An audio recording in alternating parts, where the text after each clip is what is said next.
Good evening. I'm here to talk about Bill Grant. Bill Grant is considered by many, many people as the most valuable citizen in Lakefield for the second half of the 20th century.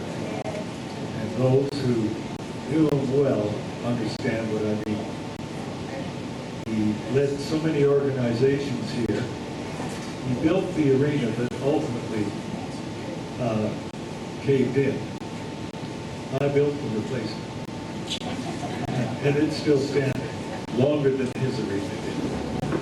And I can tell you that I'm going to start right from birth. But before I get into that, I want to point out that we have 3 women here who at various times served as secretaries to Bill Grant. Raise your hands. Bill Grant's secretaries. No, just have the 2. So those 2 will want to address you after I'm finished, I'm sure. Bill Grant was born just northwest of Coburg on a farm fronting on Highway 2. His father died when he was about 12, and his mother remarried. As was common, I would point out Bill was born in 1911. As was common in those days, if a widow remarried, quite often the children would be divided up and sent to live with other aunts and uncles. He was sent to Port Perry to live with one of his aunts and uncles. Bill was a very indifferent student at that time. His uncle was the principal of the high school and took him by the neck and said, "You're too smart to be acting like this, and we're going to buckle down." By grade 13, Bill was valedictorian. You can't finish first with that. There had been a small amount of money available to him from his father's death, and with his uncle's assistance, he was able to go to Victoria College, University of Toronto, for a Bachelor of Arts degree. And that was at a time when not many people went to university, very few. When he graduated from there, he went to Osgoode Hall Law School, and after serving his articles, he came to practice law. Some interesting features about his time in law school. Bill was a CCF right from the start, when the CCF was formed. And many people, most people at that time, regarded the CCF not as socialist, but communist. And there was an active Communist Party in Canada at that time, and actively. We haven't passed it now. And they were always trying to destroy the CCF. So they were bitter enemies. But the difference between the CCF and the communists, CCF being democratic socialist, is the contrary to most people's understanding. If you were elected and you took over the government, you still ran fair elections after, and you could be defeated and turned out. That certainly has been the story in Sweden, in Norway, in Denmark.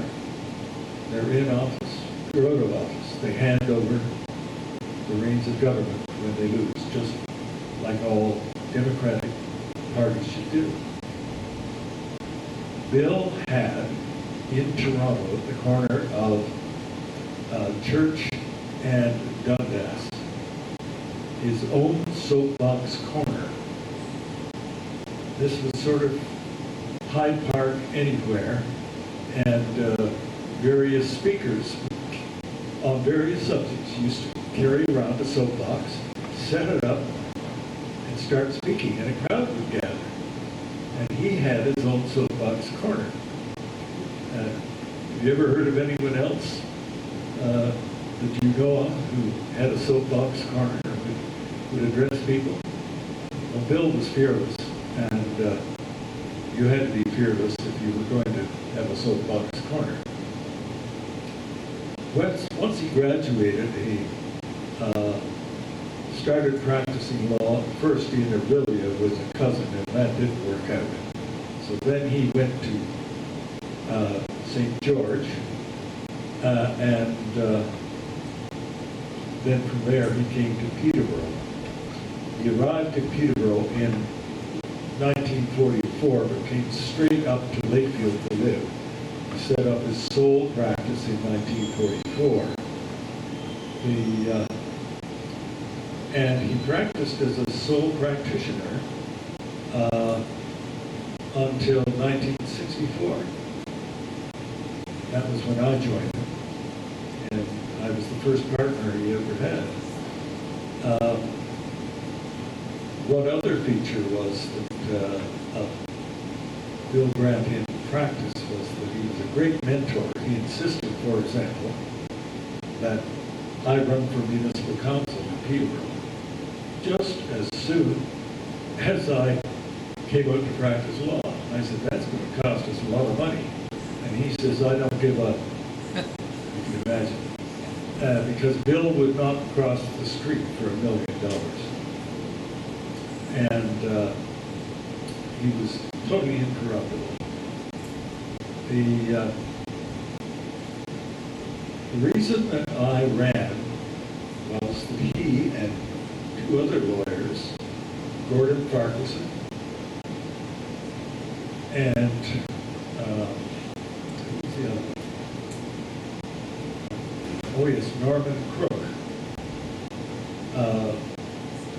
were younger than Bill, but both had served on city council in Peterborough. And they insisted that there had to be a lawyer always on the city council in Peterborough, and I was the candidate.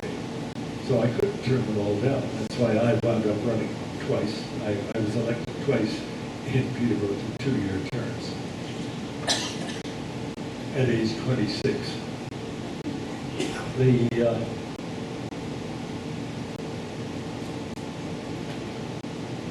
Bill met his wife, Margaret, while he was still in Toronto. She came from a family in Victoria who were more Anglican than the Anglicans. And Bill insisted quietly that the march they would have as they left marriage would be the red flag, which was the communist and socialist anthem. He thought that was a great joke, and her family wouldn't speak to him again.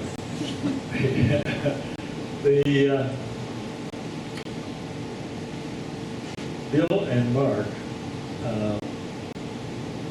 were people who had not had much nurturing as children.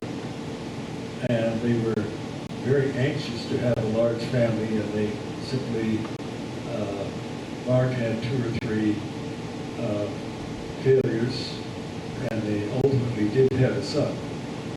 But that was the only child they had.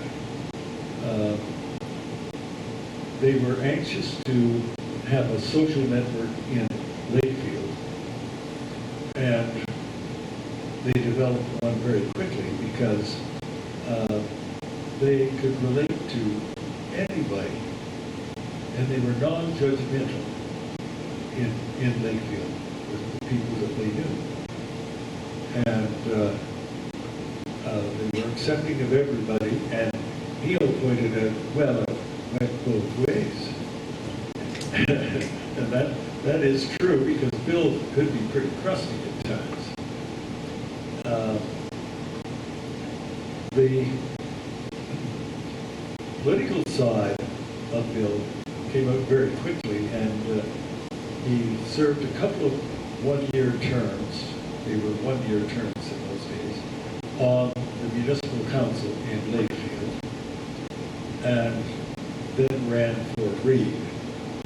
And he ran for Reeve a total of 14 times, and he won on 13 of them. Now, let me tell you how he lost the one. He decided that Lakefield was going to be the first village of eastern Ontario to have municipal water. And there was a huge uproar in the village, if you can imagine. And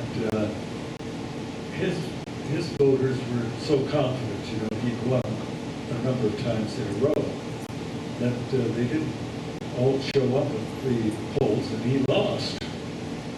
The next year, he was back at it, rounded up the troops, and won handily.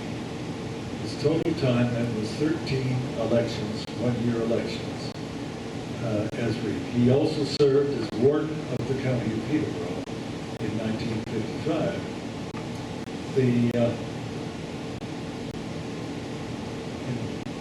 Now, when Bill was working with Lakefield, he became really the leading legal expert on municipal law. And he was a wonderful legal scholar, and described by some of the younger lawyers as the best legal mind in Peterborough. He could sit down at a problem and start parsing it until he had it right down to the bare bones.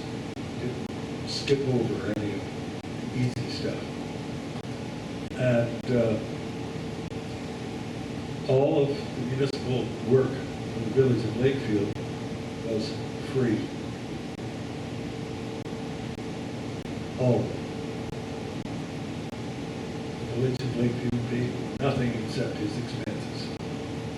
Meanwhile, Bill's reputation for municipal law, because he fought their cases in court, resulted in his being the municipal lawyer for North Monaghan, Autonomy, Norwood, Asphodel, Bureau, Burley and Strelin,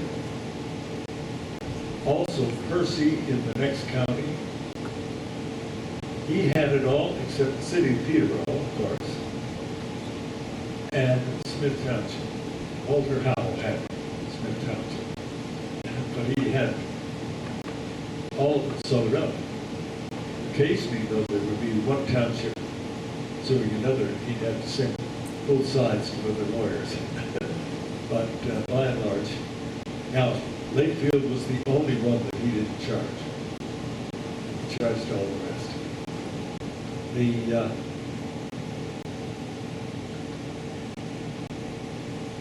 During his years as Reeve, he was a very thrifty man.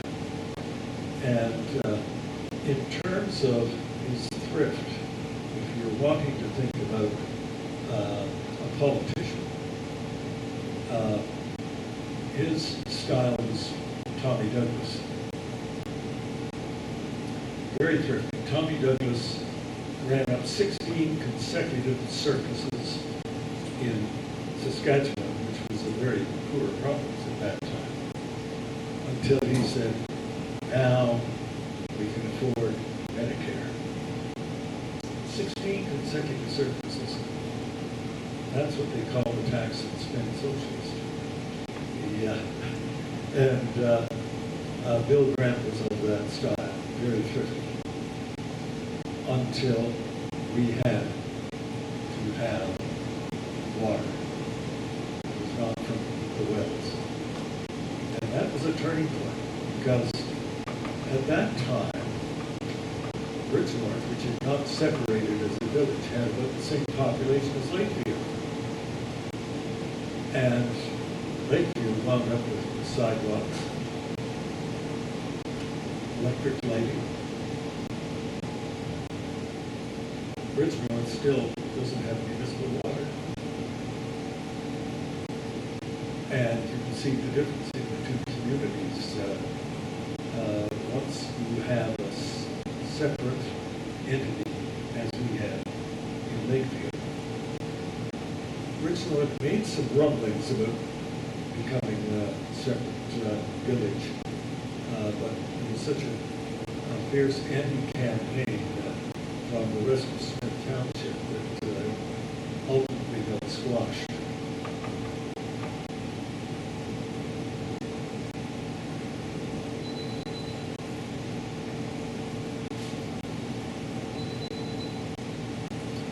Those who knew Bill would see that he was a really straight-talking, sometimes crusty guy, but he had a real sense of fun about him. I can tell you, in our office we had, this is the one in 467 Water. Back on the back of the place was a hallway that had a washroom, and he was very fond of having showers at lunchtime. And then he would come out and peek. If no one was there, start run down the hall to his office. Or he got caught a couple of times. It didn't bother him at all. He said he thought that was a lot of fun. I mentioned about Bill and Mark Grant having a cross-section of friends, and I noticed that Gary Wilford was here, and he won't mind my telling a story about his mother, Marge. She was such a good friend of Mark Grant, and she was a real roisterous, fun, over-the-top woman. And when she was in her later years of driving, an acquaintance was driving behind her, and she didn't turn on her turn signal, so he followed her. She did 7 or 8 turns, no turn signal. He got out and said, "Marge," he says, "you made 7 turns, and you didn't signal once." Marge said, "Everybody knows where I'm going."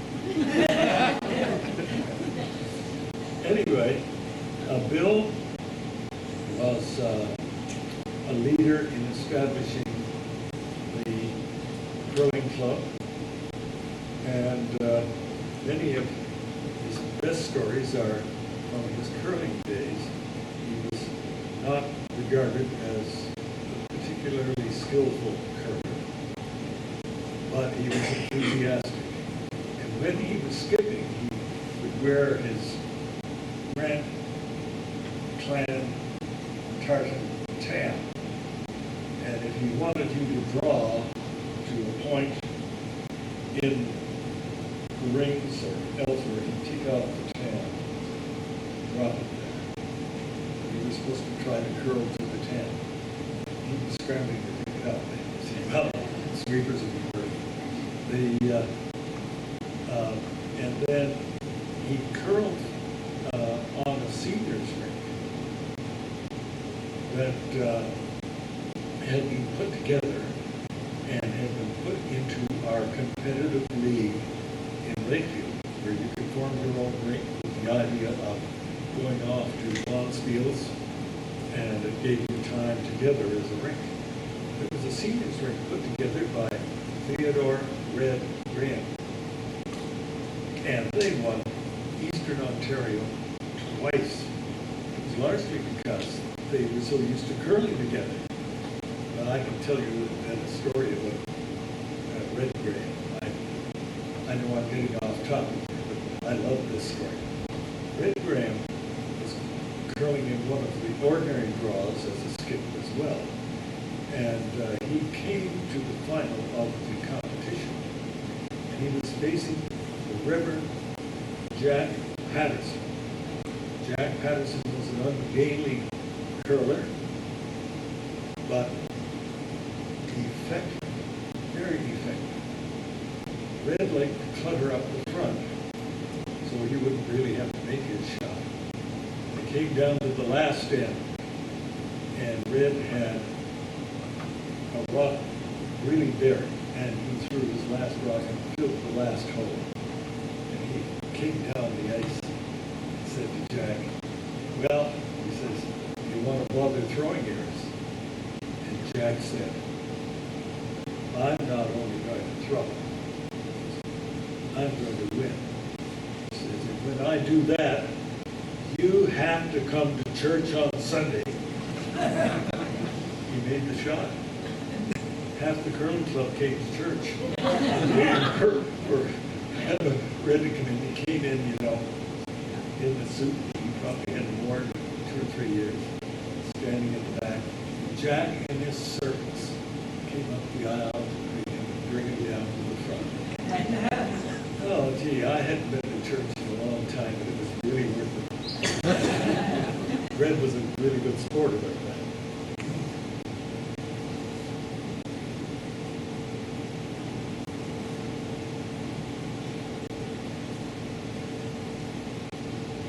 I've told you just about all that I can tell you about Bill Grant. Except he was a lot of fun to practice law with. One of the things he instituted, just to give you an idea, if some member of the organization having a birthday, we would close up the I'm getting signals here. We would close up the office then at 5:30, and we would have 2 bottles of champagne, and the birthday boy or girl would pop the corks down the hallway. And all of the previous copies of corks were marked on the baseboard, name and date. And so before you took your shot, what's the all-time record? Somebody would lay down a pencil. What's my longest? You lay down a pencil. And shoot, you've got to shoot twice. And that was his style. We did a lot of our own cooking in that office as well, for the whole staff. Tuesday was my day. So Bill Grant was anxious that I go on the bench. And I was promoted to the bench in spite of having the long politics at a time when political considerations mattered a great deal. That was to get rid of me so I wouldn't run federally at the time. And I was pleased to take it because I could have far more effect on the community long term as a judge than I could as a member of Parliament. Besides, if I won once, I would lose the next time, and I'd have no law practice to come home to. Give you an idea, though, of his mentor. The partner who succeeded me shortly after I went on the bench was Tim Weeko. And guess what? He was promoted to the bench as well. So that's the kind of mentoring person that Bill Grant was. I'll be pleased to take questions on him, but I'll tell you a bit about the house. That was the house built in 1860 by Strickland, Colonel Strickland. And it's tongue and groove. It's not clapboard, it's tongue and groove. Now, that is something to think about, that in 1860 that the mills in Lakefield could produce tongue and groove. And so that one was all tongue and groove. And it's all the original boards. You see, the interior is vertical planking. So solid wood, about 7 or 8 inches, solid wood. The most pleasing feature 6 by 4, and you can open them up like this. 5 of them downstairs. Only see teeth from the road. The front of the house is not what you see from the road. The front of the house faces the river, because that's how people came to make that in 1860. And down in the woods, you still had a strip 40 feet wide or 50 feet wide, full length of the property. And we had enough maple trees to use maple syrup every year. The front lawn was used as a hockey rink with lanes up in the trees. And the back lawn is very large. And a friend of mine said, "Do you like mowing this?" And I said, "I love mowing. I reclaim the property." And he looked at it. He was more so than I am, to say no. And he said, "What you have here is a 5-year lawn." Anyway, we lived in this house for 46 years, and my wife insisted that we move out before we got carried out. She was thinking of my being carried out, not herself. And I really didn't want to leave, but she said we should really go to the condo in Lakefield. Well, I've been born and raised in Cuba, so I checked out all the condos there. They're all around the fringes of the city. And I realized if I wanted a tube of toothpaste, I had to leave in the car. She said, "We're staying here. We're village people." So we went to the Prince Andrew complex, and that's worked out very well.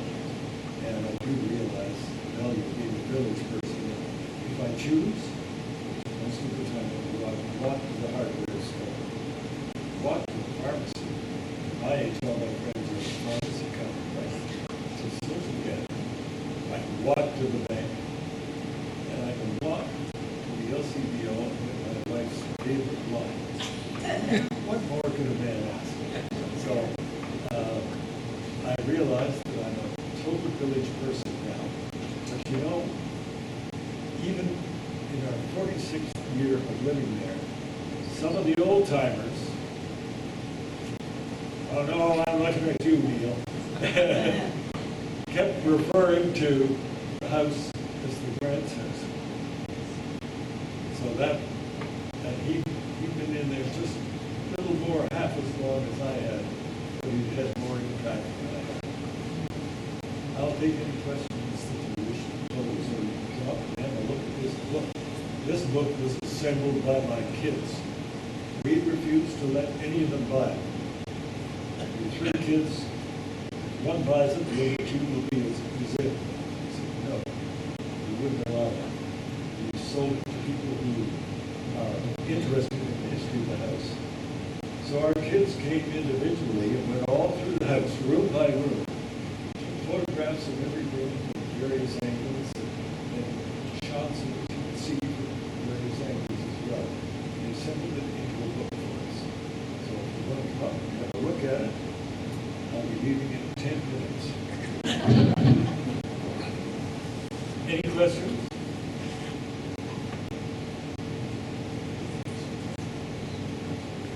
I would add as well, as soon as I came to Lakefield, I had to get a doctor.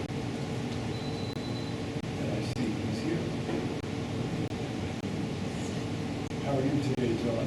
Thank you. I could tell you a bit of a story about Bill. Good. I was looking.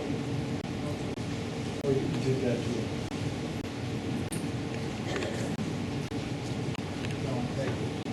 I could tell you a story about Bill. When I was looking for a house, my uncle and I went up to, I think it was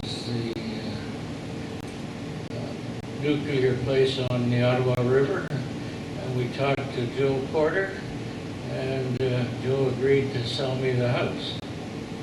Well, I didn't have any money. My uncle arranged the mortgage, and he also, I guess, was a friend of Bill's, so he had Bill arranged to do the business. So Bill came to the house, and he had me sign papers and so on. And I said to him, well, what is your fee? Usually the buyer has to pay the fee. He said, well, I'm not charging you, I'm charging Joe. I might say we were both graduates of Victoria College. I think that had something to do with it. Something I forgot to tell people too, that the back of the house had a barn. And before there was a change in the bylaws, Bill had 2 horses there. And he would ride bareback through the village, first thing in the morning, regardless of ice, snow, rain, anything. He'd ride around the village and check on all the village work that was being done. And eventually, a bylaw had to be passed to get the horses out of the central part of the village. The reason, Bill's good friend, Hugh Gassel, Hugh did their medicine, Bill did their law. He had horses, and first thing in the morning, the horses would be calling back and forth. They were about 150 yards apart, and some of the neighbors finally had enough. They were being roused earlier in the day than they wished.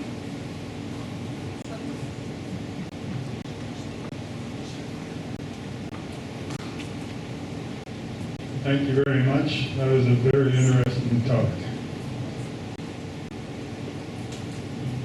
As a little token of our gratitude, we have a small gift here for you. And I'd like to present that from the Lakefield Historical Society to yourself. Thank you very much. You're welcome. And we're going to take a 5 to 10 minute break. Ted has these pictures here. If you want to see them, come up and look. Grab a coffee or whatever, and then we'll have the administrative part. And don't forget the donation box back there. We really like that. Okay.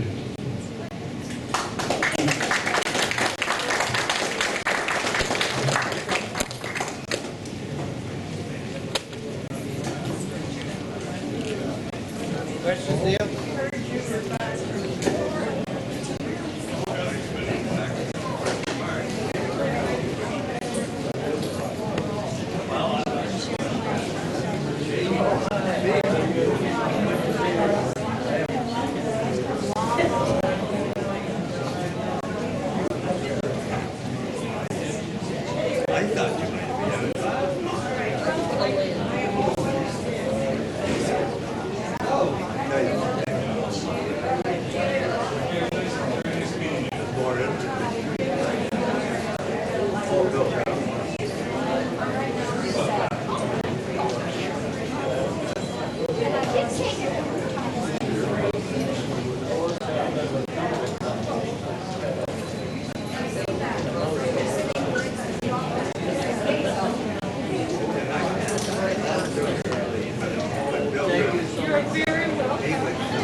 Hi, how are you? I'm not bad, thanks. Good. Hello. Hey, how are you? I'm fine, I miss you. Is it ever funny, Marcel and Dorothy that live next door to me now they're doing what we did with it. Except I don't see them out there playing hockey and whatever, that was fun.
Yeah.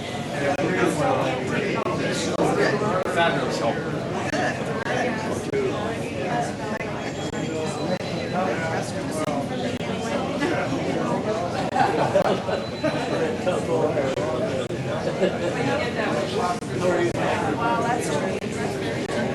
And everybody's well, Doug and everyone. Well, Drew?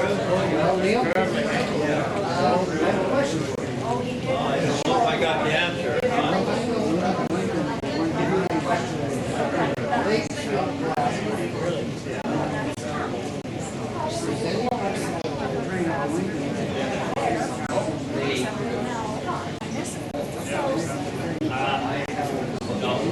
Actually, I don't think there's any specific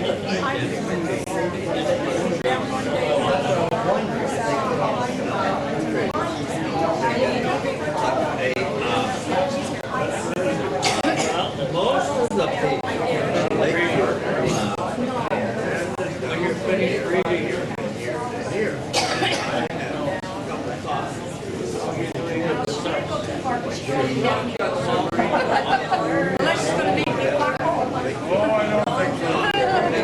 Yeah, no, it's just, the one that I missed, that I really would want to come down to, but I'm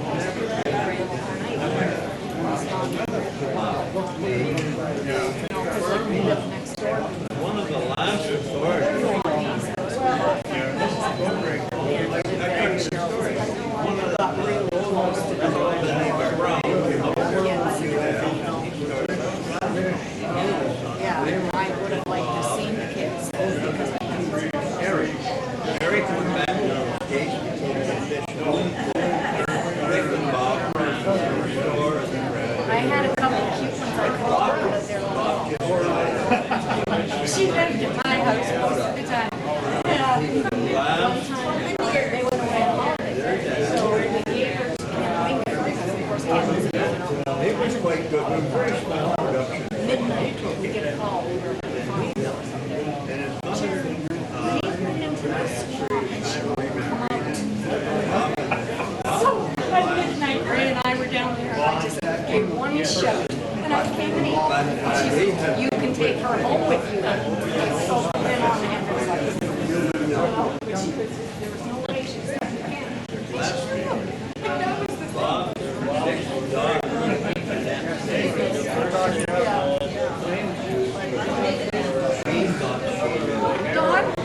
Dawn, But a whole big she's right here. That's why I couldn't see it. day about how would be told this, that, and the other stuff. Many, many business at reading.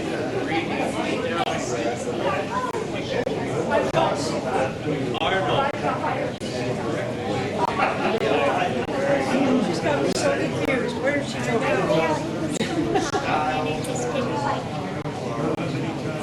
Quite scary. have a canoe. Bobby Chapman was the public school principal here in 1930.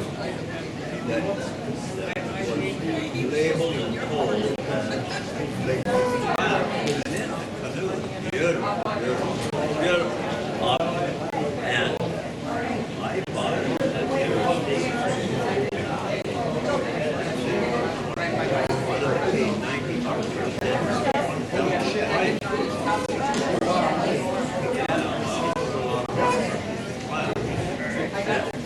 That was reported to be stolen at the statement that it wasn't legal. I showed it like, I said, prove it, I'm not getting it.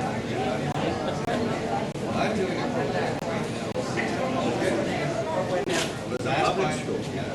You got a special camera? I just have my cell phone.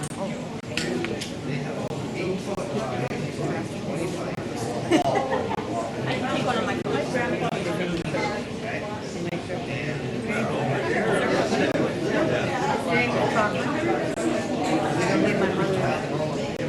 my mother's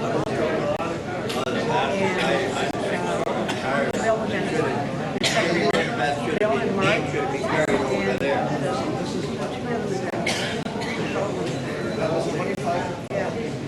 Not up there.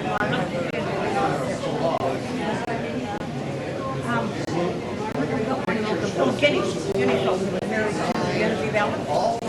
Okay, Kenny was married to Jim. He died young. All the way down to the rules in early fall. Absolutely. Raised and put this whole thing together. I got the years that they were in there. And I almost went down there. All the history, where the kids all went up from now to where they will be now. I'll come over now. I'll come over. Right over there. So anyways, it's been an interesting trip. Oh, there's so much red. 2-3 months. And the story, apparently, the original story. That one is talking to Inside the church.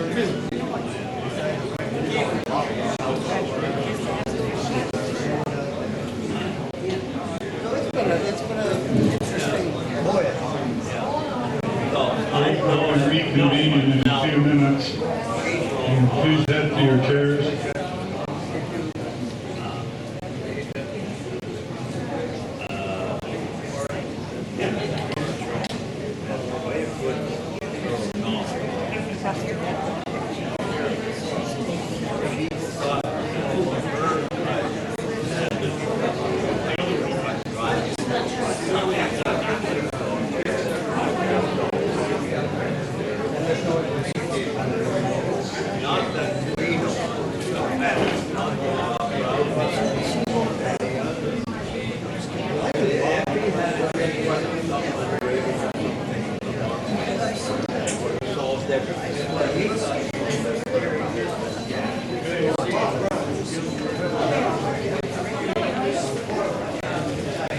How you doing there?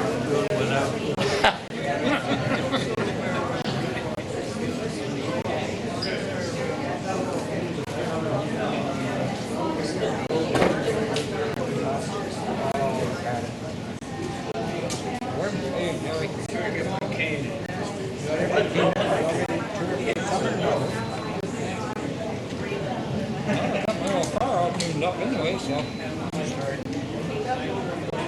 $2 too, sure. Huh? Pardon? God, I hope not.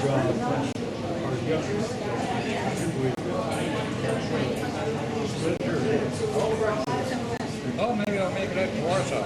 Car show on the place. Where Warsaw is. Right there.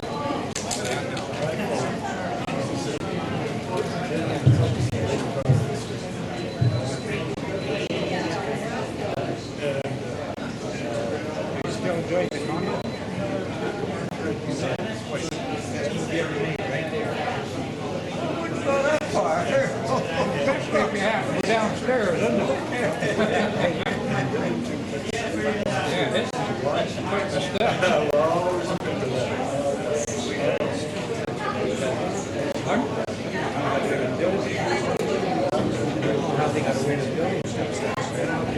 I don't know them either. Can't even call them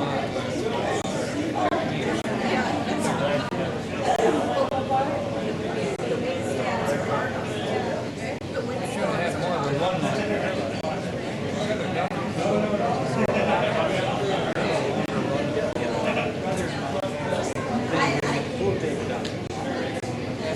Well, if you had a longer run, you probably would have. Would have been a lot easier. It'd be a lot of fun getting it down, I can tell you.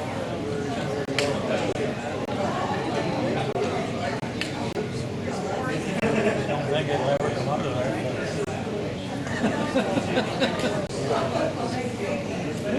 If you had a couple of strong. Those lads have Okay, can everybody take your seats if you're still here? If you're not here, I guess you can't do that.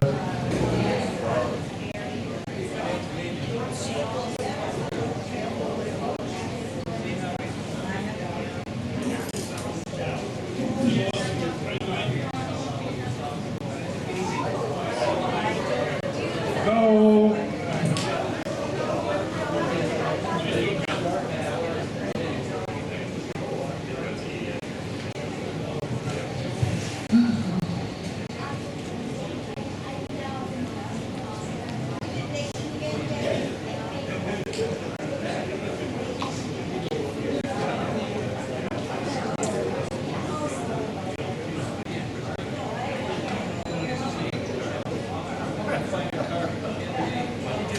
Sharon, you're going to wait, right? We've only got about 15 minutes left here. Yeah, you might be interested in it. Tell Sally to get up here. She's my ride. I know. Okay, guys, we're going to have to begin here. I calling the meeting to order.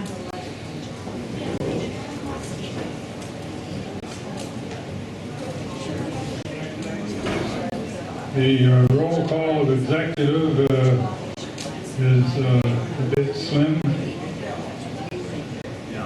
We have myself. Ted Warren will not be here. Sheila is here. Bob Green's here. Nancy is here. Karen Green will not be here. And Roy Garrett is here.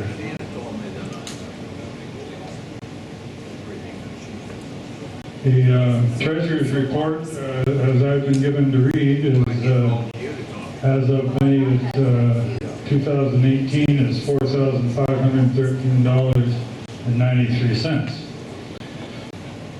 The report on committees, the War Vets Committee currently has 140 war veterans on our website. On the wall over there, that white piece with all those names, that's most of them, but there's still a few more that would be added.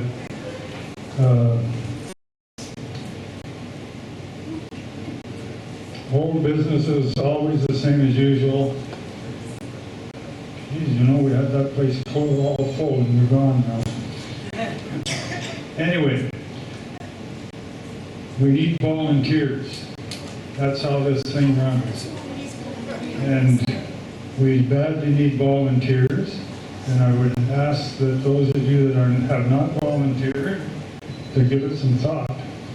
There's all kinds of things that we do, like publicity, writing a little face up, a little bit up in the paper about a meeting coming up. Takes about 15 minutes probably. Things like that. Doing some research if you're interested in that. All that stuff needs to be done. The new business I have to tell you about is the storage of the historical material in homes. homes. Saying homes, we have the building that the Randy Kingdon, actually his company, donated, and it's been near chock-a-block. There's a lot of other stuff you can't leave out in the weather, so we need homes with air conditioning. That's why there's a lot of it at my place, more than that at Sheila and Roy's place. Nancy's got a bit of stuff, but it's the only way we can operate. So to do that, we've decided that we need to have it more formalized.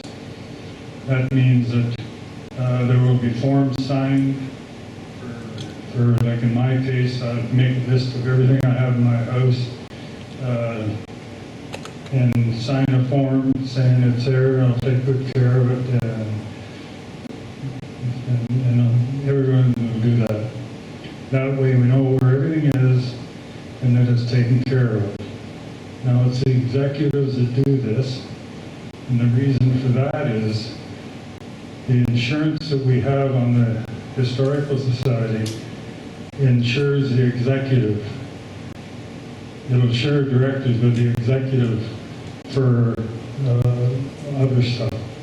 So we want to make sure everybody that's doing this is actually covered by insurance. Even though they use their home insurance, there's other stuff that comes into play. And there was a motion made at the executive meeting after a great deal of discussion, and I won't bore you with reading it out right now. It's policy, or procedural policy number 1, which will guide from here on in people that are doing these jobs. There'll be more procedural policies, I'm sure. And the next thing, which is the reason we're all here, though you may not have realized it, this is the annual meeting of the society. It's at the annual meeting that we look at the board, what directors we have, and if we need more, and have elections. So I'm going to ask the directors that are here if they intend to continue serving. So I'll start with you, Roy. You said yes. Nancy? Yes. Bob? Yes. Yes. Sheila? Me? Ted Moran is remaining a member, but he's on sabbatical. That means that he's very, very busy with the FSSF, which is the First Special Service Force, which you might know as the Devil's Brigade. They came and asked Ted if he would help out set up a committee for them and a plan to have people teach school kids and stuff like that about this wonderful unit. So he'll be doing that for I don't know how long. He'll still be a director, but he won't be on site. So we have myself, Roy, Sheila, Nancy, and Bob. We have 5. Karen, I have no idea about. We asked, sorry. Oh, okay. Karen let her name stand for another year. That's good. So we have 1 vacancy, but that doesn't mean to say we can't elect other people to work as a director, doing research and stuff like that. So we need at least 1 person to please raise their little paw there and decide to help us out. It is not very much work. There's a few people on the board that do quite a bit of work. And those jobs are already covered. So is there anyone?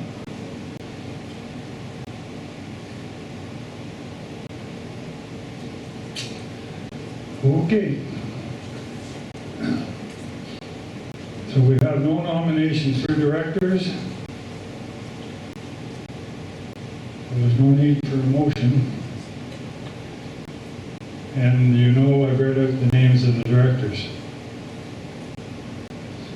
So that terminates the election of officers. There will be documented that there were no one came forward, and the ones that are listed are the ones that will be here. Less one other. Okay? Last thing I have to say is thank you very much for coming out. Thanks for the people that put the cookies and that out there with the coffee and tea. And thanks everybody that put a little bit of coinage in that little box back there. And at that, I need a motion to close this meeting. Anyone wish to make it? Nancy made the motion. The meeting is closed. Thank you.